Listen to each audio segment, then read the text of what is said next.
à tous et bienvenue dans cette seconde partie du 29e numéro des Légendaires Télé. Au sommaire de cette deuxième partie, nous vous présenterons l'extrait du tome 20 de la semaine, des nouvelles de la série Origine, mais également de nombreuses informations sur le prochain tome de Parodia et l'officialisation d'une nouvelle série sur le passé d'un des méchants les plus emblématiques de la série, le sorcier noir Darkel. Commençons ce numéro avec un rapide tour de l'actualité du tome 20 des Légendaires. Cette semaine et malgré son état de santé, le maître Pamplemousse trouve le courage de nous dévoiler un nouvel extrait couleur issu du royaume des larmes. On y découvre le capitaine Jadina menaçant la prêtresse Ténébris. Dans ce tome, nous espérons enfin connaître les motivations de Jadina concernant Ténébris. Passons maintenant à l'actualité de Razia, le 5e tome des Légendaires Origines. Dans un premier extrait, nous retrouvons le roi Absalon, qui, pour rappel, aura un rôle important à jouer dans cette nouvelle aventure. Le moins que l'on puisse dire, c'est qu'il est bien entouré devant un bon repas et surtout, un verre à la main. Enfin, Patrick Sobral nous dévoile quant à lui une page complète et inédite avec Ténébris, Razia et Sheila. On peut d'ores et déjà remarquer que Sheila et Razia ne se reconnaissent pas. Cette scène doit donc se dérouler logiquement bien avant le combat féroce auquel nous avons pu assister au cours des tomes 9 à 12 de la série principale. Ténébris fait par ailleurs remarquer que Corbeau a le cœur bien trop tendre pour faire du mal aux enfants présents sur cette même page. Parodia à présent. Avant de commencer par les extraits du tome 3, il est temps pour nous de vous parler du titre de ce même tome des Légendaires Parodia et d'une potentielle date de sortie. En effet, le tome 3 a fait son apparition dans les listings des sites de commerce en ligne tels que la Fnac ou Amazon. On y apprend donc que la sortie de Gagastrophique, 3e tome des Légendaires Parodia, est actuellement prévue pour le 29 novembre 2017.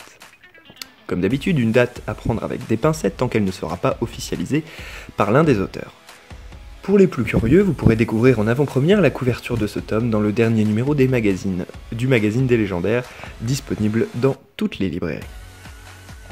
Mais passons maintenant aux extraits. Le premier nous plonge à la fois dans l'univers des Légendaires et celui de Disney, puisqu'on y retrouve notre valeureux chevalier Danaël et une belle princesse qui n'est autre que Cendrillon.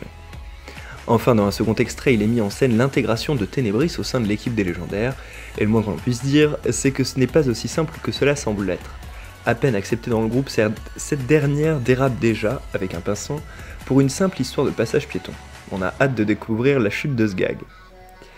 Passons maintenant à une nouvelle rubrique pour une nouvelle série.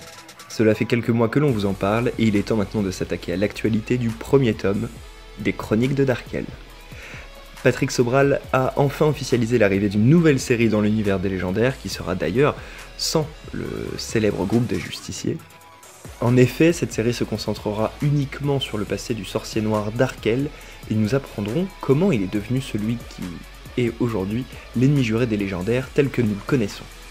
Cette série qui s'intitule donc Les Chroniques de Darkel sera dessinée par Orpheline, dont je vous invite à aller faire un petit tour sur sa page Facebook, et le premier tome devrait voir le jour courant 2019. Deux news ont déjà été dévoilées, car si Orpheline commencera à travailler sur le premier tome qu'au début de l'année 2018, Patrick Sobral a déjà commencé les premières recherches. Dans un premier visuel, nous retrouvons deux personnages, enfants, inédits, qui feront leur apparition dans cette nouvelle saga. Il s'agit de jumeaux dont l'identité nous est encore totalement inconnue. Dans un second visuel, nous découvrons Fleur de Foudre, car oui, tel est son nom.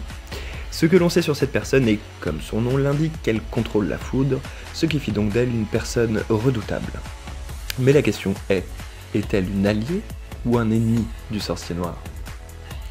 Et c'est sur cette magnifique nouvelle que nous clôturons cette seconde partie du 29e numéro des Légendaires Télé. On se retrouve le mois prochain pour le numéro 30 des Légendaires Télé. Et attention, quelques surprises pourraient être au rendez-vous pour fêter le 30e numéro et les 6 ans des Légendaires fans. Ne manquez surtout pas, et ça je vous fais confiance, la sortie du Royaume des Larmes la semaine prochaine, et surtout n'oubliez pas de vous abonner à notre chaîne pour ne rater aucune vidéo. Moi je vous dis à très vite, et je souhaite à tous les Légends fans qui me regardent une agréable lecture du tome 20.